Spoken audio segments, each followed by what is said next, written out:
Good evening, everyone. My name is Jose Rincon. I'm the Artistic Services Manager here at Opera America, and it's my pleasure to welcome you to tonight's session, Making Connections session on training and working in Europe. On your seats, you have the program for this evening with speaker bios. We also have our 2011-2012 season brochure with information on this program, the Making Connections program, also our Salon series, and some of our online resources. We do have an event coming up next Wednesday, a week from today.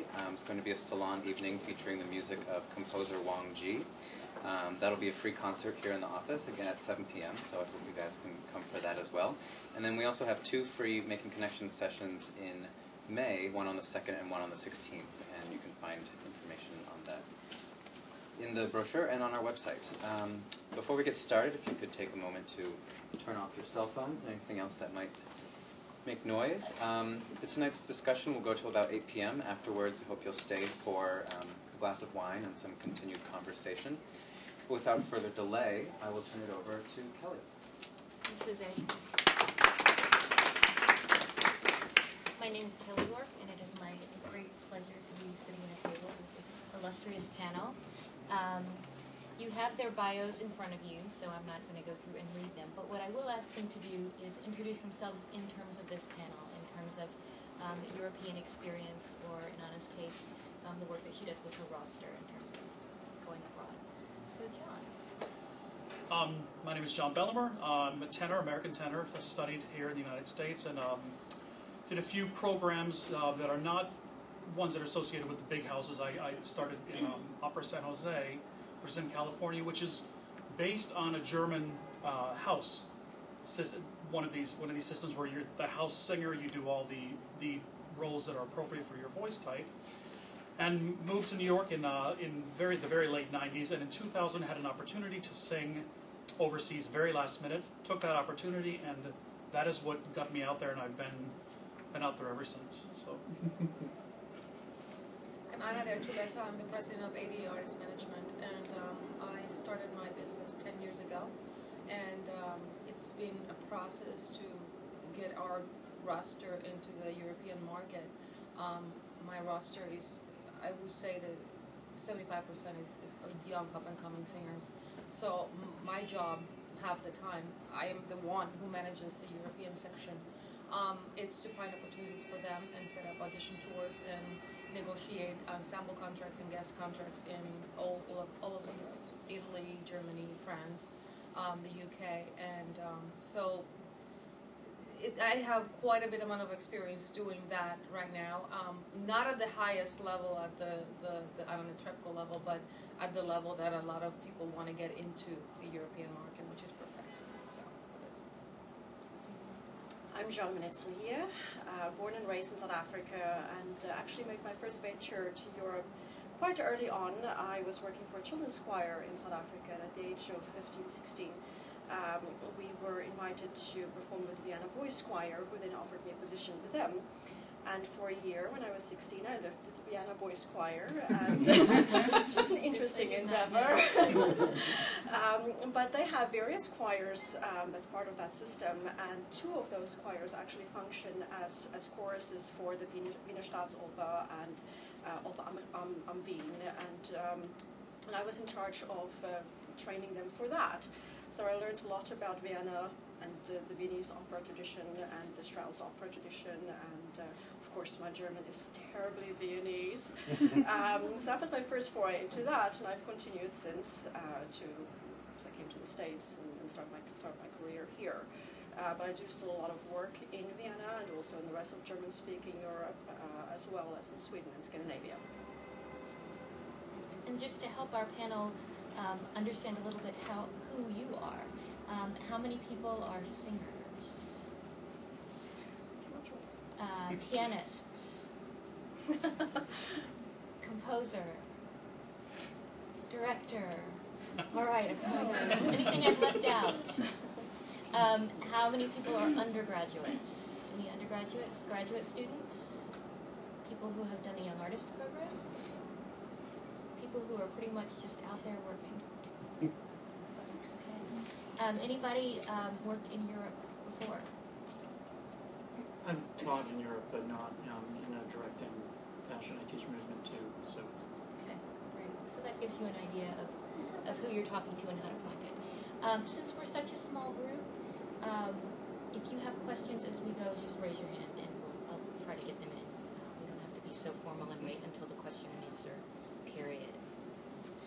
So the first question I have for the panel, there was a time back before, I guess a lot of us were born at this point, when to be an American singer, it was required to go to Europe first and then come back.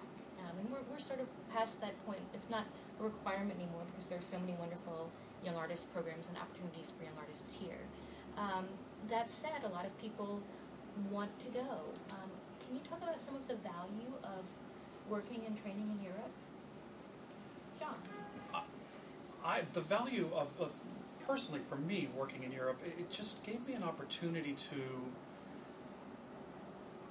We're here in a bubble here in the States, and everything, like you were saying, is you have the young artist programs, and you can do everything within here without the travel. I think to be introduced to kind of a broader spectrum of producing opera, and what might be seen on stage as opposed to what is allowed on stage here in the States. I think the production value, the productions just became more interesting. I feel like they're a little more avant-garde. They take more chances. I also have heard some of the most tremendous singers that none of us will probably ever hear here in the United States, and to work with just fabulous directors and conductors that one may never hear of here. So I think that part is, here we have a very wonderful group of people who travel around in the regional theater and some of the international houses, and I think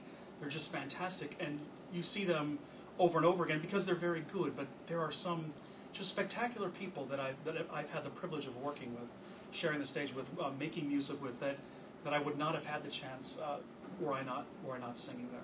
So that's one of the things that I value a lot is just the world of opera opening up, that a little outside the blinders that I have had here in the States. So I hear you saying you've really grown as an artist. I feel definitely. I feel things are asked of me there. I think they trust the art. I feel that there's a trust in the artist, and they feel you've taken the time to study and to do the work, put the work in. Now just go out there and let's see what you have to offer. And I think there's a feeling of trust there that I really enjoy in that system. Does anyone else want to speak to the artistic benefits of working abroad? Well, when I was 20 years ago, when I started singing, when I was very young, and I did my training in Puerto Rico, Europe was the place to go for young singers. You graduated and you went to a fest house and you did your 2 or 3, 4 years and you try on the roles and you did that. The system in the United States sort of does not allow for you to get on stage as much as a young singer as it is in Europe. They take very young singers and put them in small houses to try all these different roles, especially in the German system. And you're there, you cook there, you sort of, get to work with conductors and directors, and by the time you get out in the world of guesting, which is what they think of it, you're such a professional. I believe that in the United States, singers that cross that line between young artist to professional lack the stage time than people that have spent 2 or 3, 4 years in the German system at the same age. Because we, in the regional system, which is where you're going to get hired to do your leading roles, you only do 2 performances. You rehearse for 3 weeks and you do 2 performances and that's it. How many, there you're going to do 19 Elviras, here you're going to do 2. So the repertoire expands and you become a more rounder artist. Not only that, you're surrounded by languages. People around you speak French, German. I mean, there's all this culture around you. It's more, here we're a little isolated. I'm not saying, American singers are extremely well trained. They're great singers because they have more time to cook. There you get thrown into the stage right away. So either you survive or, that's it. But I remember, growing into this business and thinking, it was a different business in Europe too. 20 years ago in Europe was very different than what it is right now. And everybody wanted to be there. Everybody wanted to be part of that. Now singers go to Europe with a different set of money.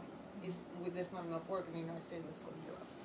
Back then it was like let's get practice, let's get experience, and then we can go back to the United States. Well, I think there's also, for me, a difference in Europe in general, which I think we have to be a bit more specific, perhaps, in German-speaking Europe, which is, of course, Germany and Austria and Switzerland.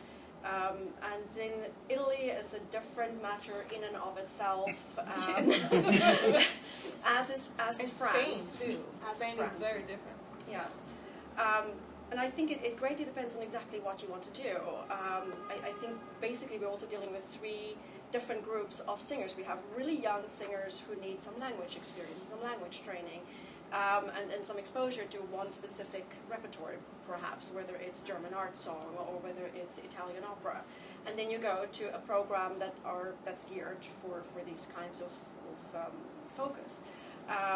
Then there's what you were talking about, working in one of the smaller houses. That is sort of, for me, the middle group of singers who don't yet have major management that can take them into houses wherever in the world. And then, of course, you have the top-level singers who are contracted to work wherever they want by their managers. And I think you have to be very clear where you fit into all of this and exactly what your goals are and what you want to accomplish by going there. And I think part of that is guided by the repertoire you are particularly strong in. If you want to do more contemporary music, which I think Europe in general tend to do more contemporary music than we do here in the States, they also tend to do more early music than we do here in the States. I know Sweden, for instance, has Drottningholm Theatre that's devoted to anything Mozart and before Mozart, and the same in most of Holland, where they tend to be specialized in early music. So being very clear of where you belong and what your goals are, I think is very important, and not just traipsing over there and not being quite clear for what you want to do and what you want to accomplish. Well, let's talk about some of those stages. I know that perhaps not all of you have done all of these kinds of programs, but it's a very small world, and you probably can share maybe some secondhand experience from some of your friends and colleagues as well. So beginning with I would like to go and work on a language and work on a particular repertoire. Have you done any of those kind of things? No. Where are you getting as far as the question? So I guess the question is looking at the different kinds of opportunities and maybe talking about some of these different kinds of opportunities. Luca. Yeah, this was. Roma. You probably know. I did Opera Theater of Luca, which was a program that was sponsored by CCM when I was there. I did that 2 years, and I love every second of it. My knowledge and my experience of the Italian language was really highly reinforced by spending a total of 4 or 5 months that I spent there. The quality of the productions were not great. You got to sing one role, you got to sing in the corner in the piazza. Nobody was listening to you. People were walking around, you just singing your O mio bambino caro. But I mean, but just being there, just absorbing that energy, just having to ask in a restaurant and talking to the local. I mean, it was just phenomenal, and I highly recommend it. The problem and the trap is that these programs are very expensive. So you have to make sure that you get what you pay for. You know, and my experience was the first year I was there, I was a nobody. I was paying a lot of money to just be that kid singing in the corner when nobody was listening to me. Well, I was paying for other people to actually sing the big roles because they will give them scholarships. So it was a little tricky, but the second year when I was there, I was the one who got the money, and there were some other people paying for me to be there. So, and I've had a lot of friends that had experiences in Rome and the Opera Festival at Roma. Then they got to sing Cherubino, a full role with orchestra. They paid lots of money to do that. So I guess it's not a bad thing to do a pay to sing in Germany, or if you're getting your languages, if you're getting your network experience, if you just really make sure that you read what they're offering you for the money that you're paying. That would be my personal take on it. And is it the kind of thing where you need to be at a certain level with the language Definitely. to start? Not necessarily. Just being immersed in. Yep. We had different levels when I was in Italy. They tested us right away, and they put you in different classes. You took an Italian class every single morning. Me, because of my knowledge of Spanish, they put me in the advanced class, which was a mistake, because Spanish and Italian are two different languages. But because I could fake it, then they put me in the advanced one, which was a mistake, because I really couldn't really speak it. I could fake it. But everybody got an advantage, of some sort of benefit from being there and being in their classes every single day. But again, all that was because that one particular program, I thought it was tailored for that. You needed. Yes. But I know, and I know of other singers' experiences, is that they've been to places where they don't get the language, they don't get their coachings, they just pay a lot of money just to be there. That's it. I think it's very important to talk to your colleagues and see who's done which programs. Exactly. Last year I was on the faculty of Si Parla Si Canta in Urbania, in the Marche region, and it's a very well-run program that's combined with a language school that's in Urbania. And run by Italians, and very well run by Italians, I should say. But we've had a combination of singers, anything from 20-year-olds with zero experience to people who are today, literally tonight, singing roles at the Met, and people who are Queen of the Night at the Wiener Staatsoper. There's a wide variety of singers, but everybody was focused on Italian repertory and in their Italian classes every single day for 6 days a week. And the advantage to that is astronomical. Yeah, it is. It's astronomical. You can tell the difference if somebody has not spent a day in Italy, hasn't done that. If their focus of their singing, if their voices are Italianate, and then they most definitely should go and spend some time there. And there's another aspect to that, if you are in Italy during the summertime, there are festivals going on, but most of the houses aren't in full swing, so you can't really just contact people and go and sing for them as well.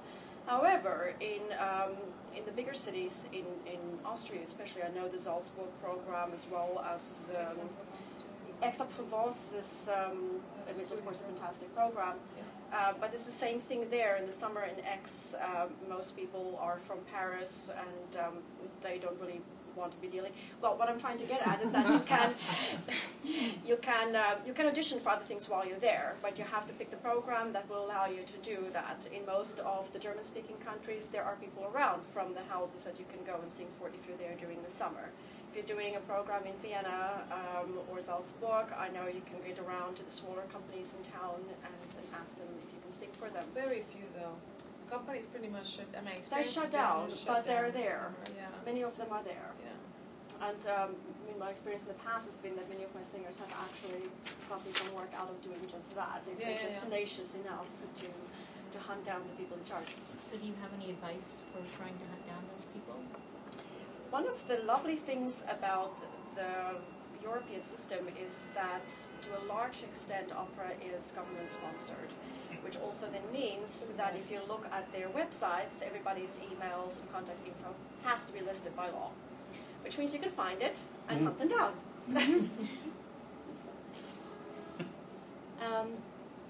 Where would you suggest people go for information about these opportunities? I mean, I think one of the important things that you mentioned is really talking to colleagues.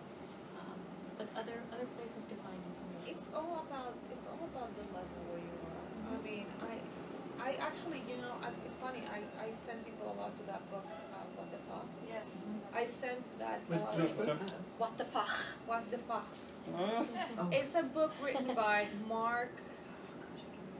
Actually, I jotted down the information. Yeah, it's a fun. I mean, the biggest problem with Europe is that things change from year to year. When you think you know who's in charge of what, everything turns around, and then that person is somewhere else, or who knows where. So things change constantly, a lot more than the United States. So this book, I think, is very smart because it's written from the perspective of the singer, and he basically tells you, and it's mostly for the German system and the Shepherd is the author's last name. Yeah, his name is Mark. He's a tenor and he works in the German. Philip Shepherd is the name that he writes under, which is not his real name. He takes you through the steps of doing a German audition tour, and this is with the goal of landing a fast contract. Basically, he doesn't really. I don't really remember him discussing a lot of guest stuff. But he basically talks about agents there. He talks about who to contact, when to contact them, how the system works, and he gives you at the end a list of who to contact. But of course, it's a little outdated at this point. But it's a very good source if your intention is to land a fast contract at a very low level. Perfect. And then you can climb the ladder up in the system. That is a good book. I'm trying to think what else. There's also a website. I don't know Base exactly. Opera Base is quite comprehensive and it's very up to date. I think of all the sort of free sources of information out there, that's one of the best. I love it. Yeah. I use it all the time.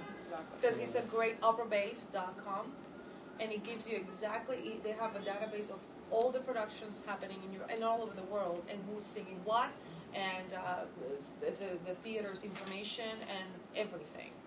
It's pretty accurate, actually. Sometimes it's missing thing, depends on the company, but it's a really good source. The other source for German houses is specific, is part of the system, Deutsches Bühnes Jahrbuch. Yeah, I have it. Yeah. Which has to list all the information for all the companies in Germany for a specific year. Yeah, it's like the Musical America of the German. Yeah, excuse me? Can you repeat the name? Deutsches Bühnes Jahrbuch. It's a terribly long name. It's a German yearly catalog, stage catalog. Yeah. But it. Can I say anything? You know what? I'll have them write these things down afterwards, and then when you're having a glass of wine, you can come and copy them down. So we don't it's a very long time spelling things out. How's that? Okay, so John, we've talked about the fact that you can't really say this is what Europe is like, because Europe is like a lot of different things. Yeah. So let's talk a little bit about the German Fest system.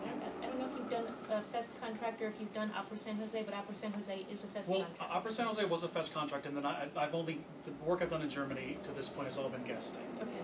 But the Fest contracts are based on, or the idea is you go in as your Fach and your voice type, and you go in and you do all of the roles that are appropriate for your type.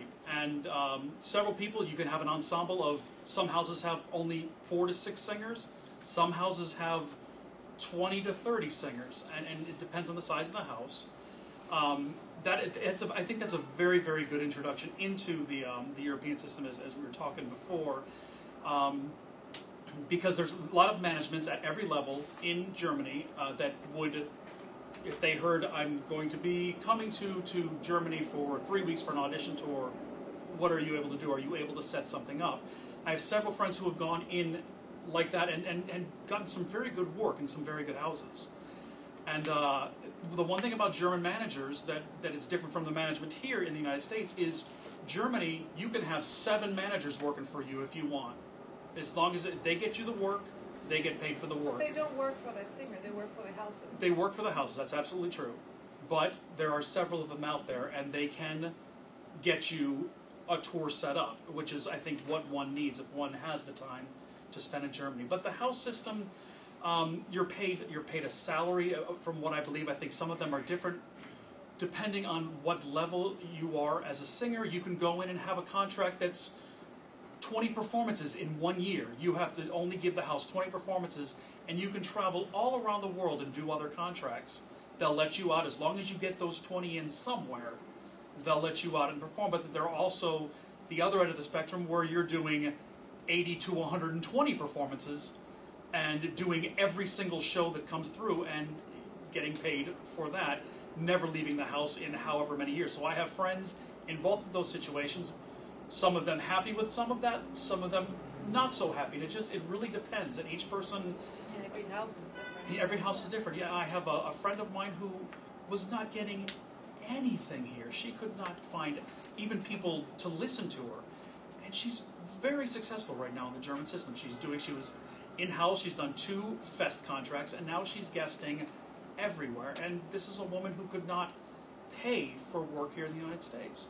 So the opportunities, I think, are there, and there's not one path, and that's the frustrating thing, is what works for this person here may not work for the next person, and everybody finds their own way. So it's a matter of getting out there and just starting to make those connections and asking friends people you know who are starting that journey or have gone through that journey. I was very fortunate in the system. My European career started when I got a phone call from a friend of mine who was doing a Traviata in Belgium, and they were trying to get the tenor role to be sung by a Belgian pop star, which is They try to do that a lot crazy. there. Yes, they do. And after the first couple of rehearsals, the producers came to my friends and said, "Do you know anybody who does this role?" And I had just finished doing it in St. Louis, and it was one that I'd done quite a bit. I didn't have a passport, nothing. I went, got a passport the next day. 2 days later, I was in Belgium, and that's when everything started for me. But again, these things also happen by chance. It depends. A lot of this is timing. I think a lot of this career is being at the right place at the right time and knowing the right people. At the same time, I do think there's a certain truth to, well, if you put yourself in many places, inevitably at some point it's going to be the right place at the right time. Better percentage. But I've often recommended to my singers that make two lists. One is what you really want to be doing in an ideal life, and the other list, who are the people that you know, that you've sung for, that you have some connection with, anybody that you can call up and say, what's your advice, can you listen to me? And see what overlaps in those two lists. And start from there and work your way down and see who can introduce you to somebody who's somewhere, and so the snowball sort of starts. Everybody kind of smiled when working in Italy was mentioned. So I know that's going to be a fun conversation. But I have some kind of boring practical questions on this list, so I thought we'd pause and do those rather than save those for the end. And so one has to do with documents and paperwork, what you need and how you get them. I mean, if Anna's working for you, then you just close your eyes. No. Let's talk about this. I tell you, that is my nightmare. I just hired a new intern, and that's the first thing I told him. You better get this visa stuff figured out, because it depends on the country, but there are certain countries that are nightmares, and Italy is number one in the nightmare list. There's so much you need to know about working in Europe, that there's so many benefits about working in Europe, but you really need to know issues of Social Security. That's the biggest first form that I get out when somebody goes to Europe is the Social Security agreement for each country, which means that you have an agreement, the United States has an agreement with all the European countries saying, if I pay Social Security retirement in the United States, I don't have to pay it there, they won't deduct it from the check. Taxes is another one. You're not going to avoid that unless the company specifically asks you for a form for the IRS saying, I pay taxes in the United States, do not take those away, those from my paycheck. That is a very difficult form to get. I just discovered that this month. So if you want to get your taxes, your international tax credit, then you have to do that the following year when you pay your taxes. It's a high percentage that you're going to pay in taxes. But all those forms, you have to do it in advance. You have to definitely have a passport. Visas are very easy in certain countries, very difficult in others. Italy is extremely difficult. If the person that was going to give you your visa for Italy woke up on the wrong side of the bed and he decides not to give you a visa, you're going to sit there for 3 or 4 days until they give you a visa. For no particular reason.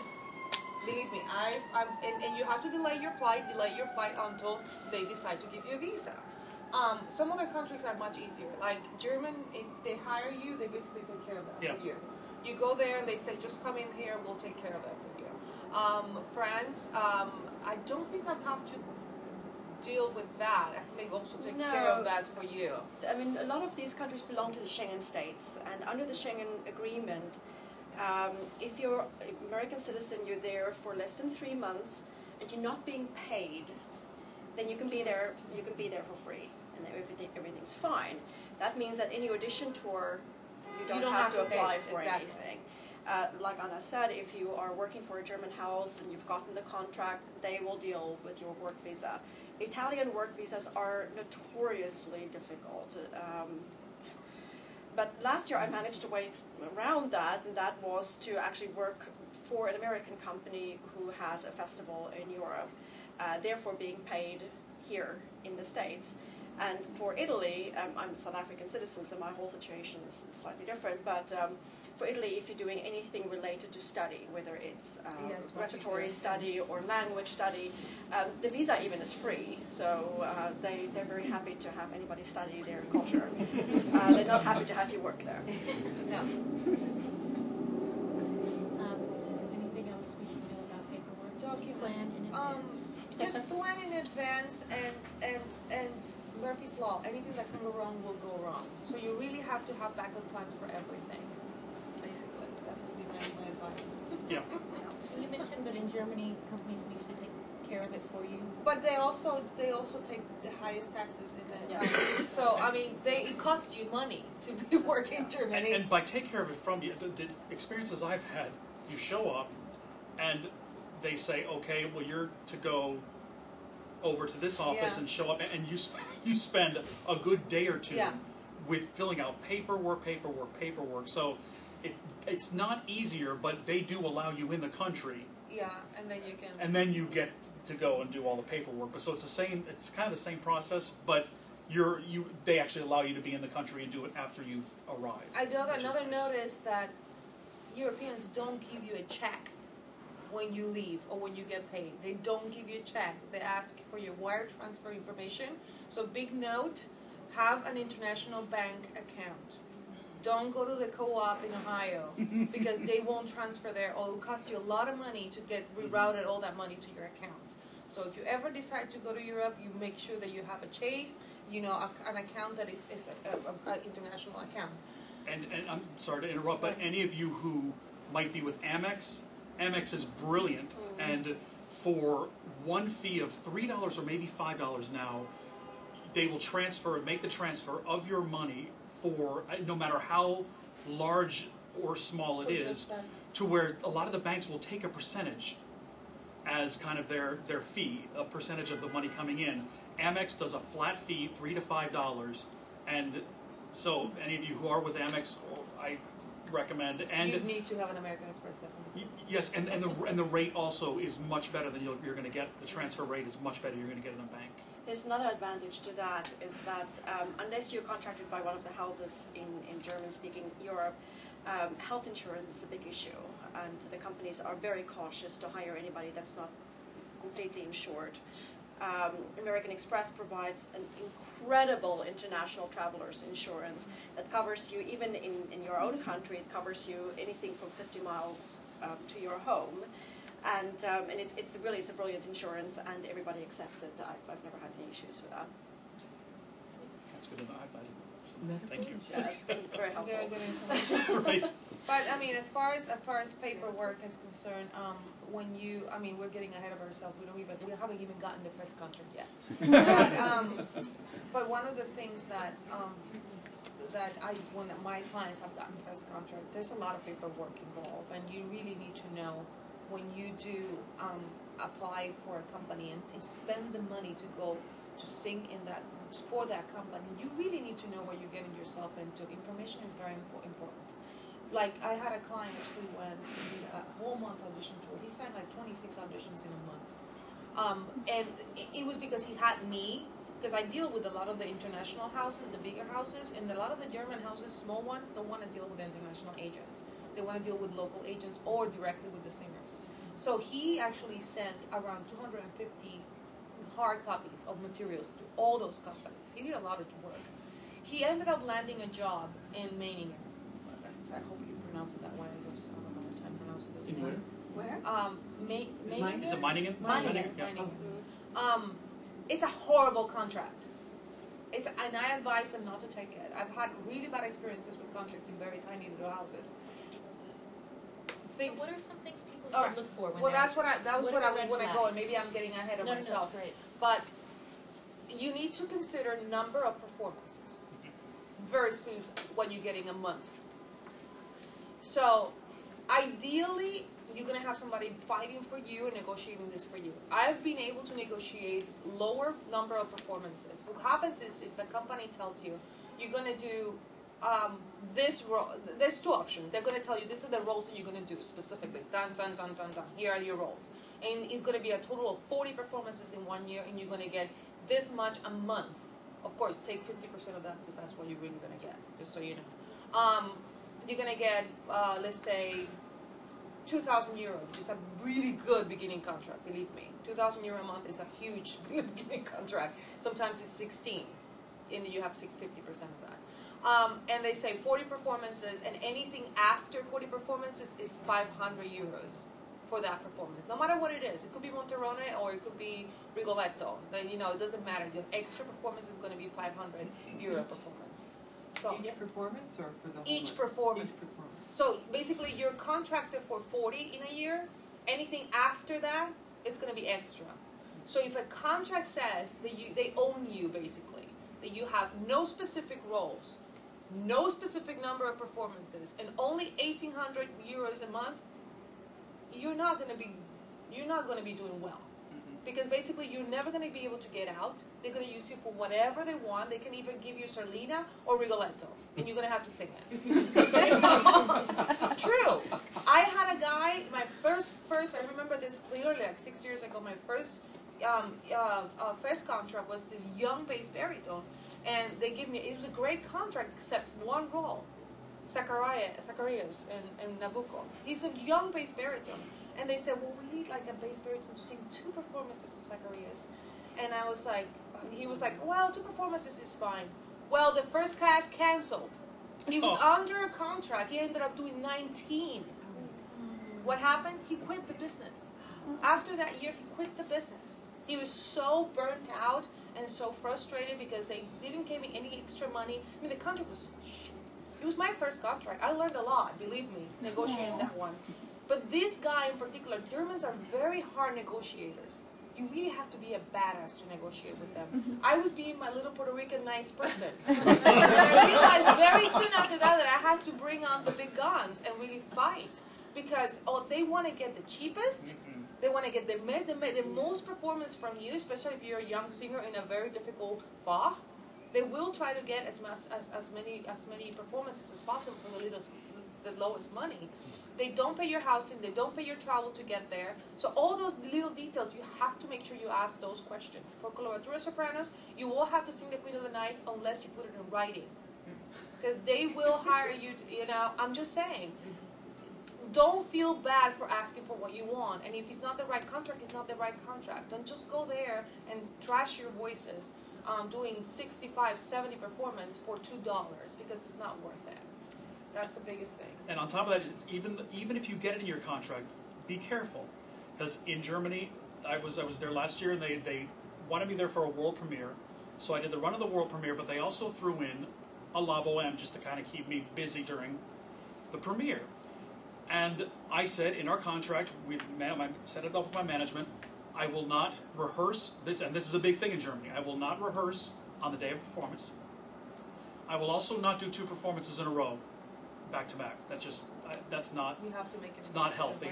And at this point of time in my career, this is just not something I'm interested in doing anymore. And they said, fine, everything was fine, signed. I went in there, and my opening night for Bohème was my first stage rehearsal for this world premiere. And it was not stage rehearsal, first sing through. So I would have had to sing through the whole show there, and then go that night and do a Bohème. And I went to the director of the show, the world premiere, which was the director of the house, the man who brought me there, and I said, I can't do this, and I won't. And he hemmed and hawed, and I said, it's in my contract. He looked at the contract. He said, you're absolutely right. I don't know who agreed to this, but you're right. And but you have to fight for yourself, and they'll respect you more absolutely. If you do it. If you actually go, like, we're so used to the whole, but I don't want to. We don't want to, piss off anybody. Want to get rehired? No. If the more you say, this is how I know myself, this is what you want to do, they'll respect you better, and they'll actually want to do more business with you. Yeah. Very good. Good to know. Just a few words about Italy. Italy is fantastic. That was one of my. It's one of my favorite places. Well, favorite countries to work in. It is fantastic. The Italians take such good care of their singers. The houses take very good care of you. The people in the streets love the art form. The audiences are, for the most part, amazing. the problem right now, and Italy's, I gasped for Italy because the last 3 years has been a nightmare. It's worse now than ever. Yeah, I've had contracts that I've, told other companies who were interested in other contracts. I was like, no, I've got this coming up. Because as a singer, when you get a gig in Italy, it's hard to say no. They're great contracts financially, and that's all there is to it. So when you have a contract in Italy, for the most part, it doesn't matter what you take for the rest of the year. You're okay because you've had that contract. So you can be a little more choosy with what's going on. And I made the mistake of saying no to some companies that had followed up and I'd worked with before, who were very interested in what I was doing here in the States. We would like you for this. No, I'm sorry, I've got a contract in Italy. Well, this happened in Italy. I've had, in the last 3 years, 5 contracts that were canceled, that they could not pay me. And these are 5 contracts that were canceled sometimes weeks before arriving. I prepared the role, I paid my coaches, I'd bought the music, I'd learned the music, and one house, it happened 3 times, and that was enough. I can't say anything, and they've been very nice, and they've offered things now, and I cannot say yes to them anymore. The system is horrible right now, and because of they're used to being state funded. So now they're trying this idea of asking for money. They don't like. They don't want to ask their public for donations. They don't want to ask for donors, for corporate sponsorship. It's not something they know. So now all the houses, and the government has had I think last year the government went to the top 5 houses and they bailed them out. But even so, the audiences aren't coming now. They don't know what to do. The finances are horrible. And those of us who have been depending on Italy as putting bread on the table, it's not where that used to be the go-to. It's not anymore. It's so volatile. You have no idea what's going to happen the next day. So it's and even within a contract, I had, and this is not, of course, not an opera contract. This is a performance contract. I had a series of 9 concerts after I was on the faculty of an American program there last year. And these were all contracted via the same organization. It was a series, basically a concert manager. And all the contracts were fine, everything was in order. We were supposed to get paid in one chunk prior to the last 2 performances. We did not. The last performance came around, we still weren't paid. The last performance was, I think, about 10 days after the second to last one. So there was a significant amount of time in which they could have either said, listen, this is the problem, or could have paid us. It got to the last performance and I refused to go out on stage. I stood in my dressing room door and said, I'm not going anywhere. And they said, well, you have to. The house is full. There are people there. And I said, I'm not going anywhere. I'm not paid. And the singer was backing me up. She said the same thing. We just stood in our dressing rooms and refused to budge. They were actually, quite amusingly, the director finally went to an ATM and withdrew the money in cash and came to us backstage and handed it to us. But I'm quite convinced, and also from other artists having been in the same situation, that apparently what happens a lot right now, because they refuse to ask for donations or have a very hard time fundraising, they draw interest on what were our fees. So the longer they can keep that money in their accounts, the longer they can draw interest on that, and the more they can delay paying us, the more interest they have. So unless you really insist, this process can go on for a little while. And I knew that if I leave the country and I don't insist on it, they're standing there with the house sitting there, I was not going to get this. The problem with that is that now they put it in the contract that they won't pay you for until you leave. They tell you basically, we'll wire your money 7 days, 2 weeks after the last performance. So you know going in that you're going to come back here without the money. So what tells you that they're going to take not 2 months, 3 months, 6 months to pay you? which happens. Which has happened. Yeah. And I always say Italy is like a little puppy that is so cute and so pretty that no matter if you choose your shoes, you still want to pet him. Because Because it's true. I don't know that there's a singer that I will call and say, well, Rome wants you to do the Duke there in a new production, Calixto Beito, but you run the risk, they won't pay you for 3 months. They will consider it, and they will want to try to do it. Oh, yeah. You know, it's one of those things that is difficult to say no to, even though you know that you may not ever see that money. Not only that, there's that clause in the contract that says that you show up the first day, and if the director doesn't like you, you can get fired without ever getting 1 cent. It's in the contract in Italy and in Spain. I don't know if in France. It's in France. France as well. Is the what's it called, the right of refusal, the right clause. Yeah, director's clause. Basically, that no directors, special directors are very powerful in Europe, so you know. Sounds good to me. Very, very powerful. If they decide that you're not the right type, and sometimes companies will hire 2 or 3 people for the same role without telling them. And you show up, and there's like 2 people singing your part, and you're like, okay, so that means they're going to fire one of you. So they basically have you sing through it, you know, and they say, who would they like better? And then they say the other went home. And they don't pay for your flight. They don't. Your contracts do not include flight. You have to pay for your own flight. I had a guy just going into Bali, and he was about to buy his flight, but we still hadn't had the contract, and he was like kind of uneasy about the whole thing. He was like, just this month, he was like, I don't know, Anna, I don't feel like I should buy this flight yet. Could you please make sure that everything is okay? Well, no. They give his performances to somebody else without telling us. And now we're fighting because we did have a contract, we're fighting, but I'm not really expecting the money anytime soon. But I'm glad he didn't buy the flight. Wow. So you're all very excited about working in Europe? It's great. Ask any singer, and they all want to be there. Oh, yeah. Yeah. So just a couple more questions for you. One, we started off talking about training programs where you could get language immersion.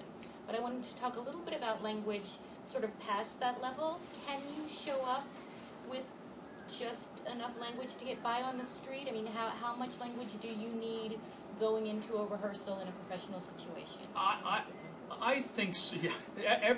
Everybody pretty much, especially directors, conductors, speaks English. Now, and I think this is a whole nother panel, because one of my soapboxes is I had a great training in school, but in my training I had a year of Italian, a year of German, and a year of French. So enough to get you by if you need to, go buy something at the grocery store. So I feel as an American singer, it would have been better for me to have 3 years of one language and then do the other ones in a coaching situation or in an addiction situation, or study them somehow. But what happens in Europe, it's so small and everything's so close. They all speak their language, a few other languages, and English. All of them say, I speak English not so well, and it's better than most English that's spoken here in the States, as far as I'm concerned. But yes, it is okay. I mean, if you have the language, when I first started there, I was not expecting, and French was one of my least successful languages of all of them. And going straight into Belgium, French was spoken everywhere, and not a lot of English, but in the production, yes, people speak English, and they will speak, and usually, a lot of times, if you are in a production with let's say, a singer from the Eastern Bloc, your English is the only other language they will speak. So English always is the one that it comes down to. I think I've benefited from that, but also I feel like it makes me a little lazy too, because I like to immerse myself in the languages and to use them as much as possible. But if that is a fear, I have actually a very good friend of mine who's a baritone, one of the best singers I've ever worked with. We've known each other for over 20 years, and he didn't go to Europe because he was afraid of the languages, and it broke my heart, because I think the German system would have eaten this guy up. He would have loved it, and they would have loved him. And he was afraid of the languages. Don't be afraid of the languages. Go there, learn, do what you can, get yourself in there, and it'll come. The more time you spend, I always say, I'm in a month in Italy and then I go to France. My Italian's really good once I get to France. Then you go to Germany and my French is really good. But the more you spend time there, the more it just happens. I found that that situation is a little bit different for pianists and coaches. Not that there's anybody here who's really interested in that, but I've also felt it's different depending on exactly where you are. It's different from, I know when I've worked a little bit in Hannover, most of the conversations there were actually taking place in German. In Vienna, certainly with the boys' choir, but also at Operettenfest and some of the summer festivals there, all of it is happening in German. You pick up pretty quickly, and also the dialect you'll end up picking up pretty quickly. Yes, people get by in English. I know also in Aix-en-Provence it's English-based, but when it gets to more detail and faster conversations, it actually is in French, and pretty rapid French at that. So I think language training is one of the holes in an American system, because for me diction classes, this is my soapbox, I'm sorry, but diction classes are evil things because they're a band-aid. They don't really fix the issue underlying, nor does it help you creatively or interpretively. So if you by any means considering to work in any of these European countries, get on these languages yesterday. Well, you know, and you don't have to be fluent. You have to just develop an ear for it. And also depends on the repertoire that you sing. There's certain repertoire that if you're a Spiel tenor, you cannot show up and sing Pedrillo without being able to speak in German. And I mean, being a pianist who've had, I'm sorry to interrupt you, but being a pianist who've had to train American singers to do German dialogue in front of German audiences, it is nerve-wracking for everybody involved. Yeah, well, but not as nerve-wracking as a lot of the other countries. I'm sorry. I've been in Italy doing Tamino, where the American singers were the ones who were on top of it, and it was the Italians. So yeah. I think that's a generalization we need to be careful for. And again, I'm going to say, in my training, my undergrad was in Puerto Rico. I did my master's in CCM, and believe me, I could not do an operetta because I speak English, right? I should be able to do dialogue in English. Well, no, I can't. It's very difficult for me because my accent comes out, you know. So it's the same thing as an American singer going to do magic flute, monostatos or pedrillo. Their accent is going to come out. It's very difficult to dominate a language to that point where you can actually do dialogue and sound like a native. It's very, very difficult. Any questions that you guys have? Oh, there's so many. I know.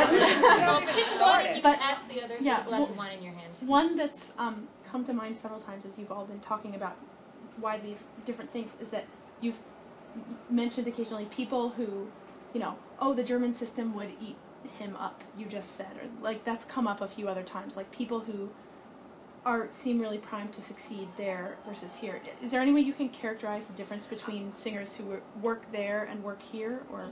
It's my job to understand what each country's ear is like, and the more you get to know the singers that are successful in Europe, not all singers are successful in Europe, and there is something, and I don't mean to offend anybody, but there's an American sound that is not welcome in certain countries in Europe. It depends on the repertoire. Like if you are an American singer and you have an American name, I've heard this from Italian administrators. They will not give you a first cast to sing anything Italian in Italy, because even if you're amazing at the repertoire because of your name, you know, going into the UK and try to sing Handel and try to sing Britain, you sort of, you know, there's certain people that fit certain repertoire that are either done more often over there. If you're a Baroque singer and you're very good at it, and there's no you know, affectation in your language and in your style, then you might do very well. But they're very purists in many ways. And there's certain singers that I know in my roster that I would not send to Europe. They would not fit. They would not fit the ear. Their voices are not maybe Italian enough for Italy, or French enough for French, or they would do well if they do street scene in Dresden. Then, of course, then I will send them to do something like that. But it's just like everything. Everybody has a flaw. Everybody has a strength, And, you know? And along with that, a niche. Yeah. Because in Italy, I do, when I'm first asked at a company, it's the stuff the Italian guys don't want to do. Yeah. It's the German rep, it's the modern rep, it's the French rep. Yeah. So there's a niche for I know that is my place, and that's where my management out there is pushing me. So there's a place, and then they hear that I can do that, and they'll say, "Hey, Nemorino, what about that?" So, but yes, you're absolutely right. The first thing to be brought in, I do the stuff that the Italians don't want to do, don't want to spend time learning, and Funny thing is that even if you're an American and you have a Latin name, you be more. The ears perk up. Like if I have a David Portillo, which speaks almost no Spanish or Italian, but he's Portillo and he's David. So I mean, they immediately sort of hear different things because they kind of hear that there's a possibility. yeah. But my clients have gotten in Bologna, A Midsummer Night's Dream. That's the kind of stuff that they'll bring the Americans to do in Italy. I also feel that, and this is a vast generalization, but a lot of the smaller houses in Germany especially are just, I mean, they're smaller, they physically seat fewer people. And for that, they don't tend to cast the same kinds of voices that we cast for the same operas here. So I find that in general, again, vast generalization, but in general, things like Donna Anna, Elvira, things that tend to be cast in fairly large voices in this country, are not there. It's lighter voices. It's voices that will carry in a smaller house and not paste everybody to the back wall. That for me is a difference. Another thing to consider is body types. The production there is very naked, and I'm not talking symbolically. I mean, they demand a certain physicality, and so they immediately look for certain types. And if you know that also fits, you know, certain places, because we know what productions go where.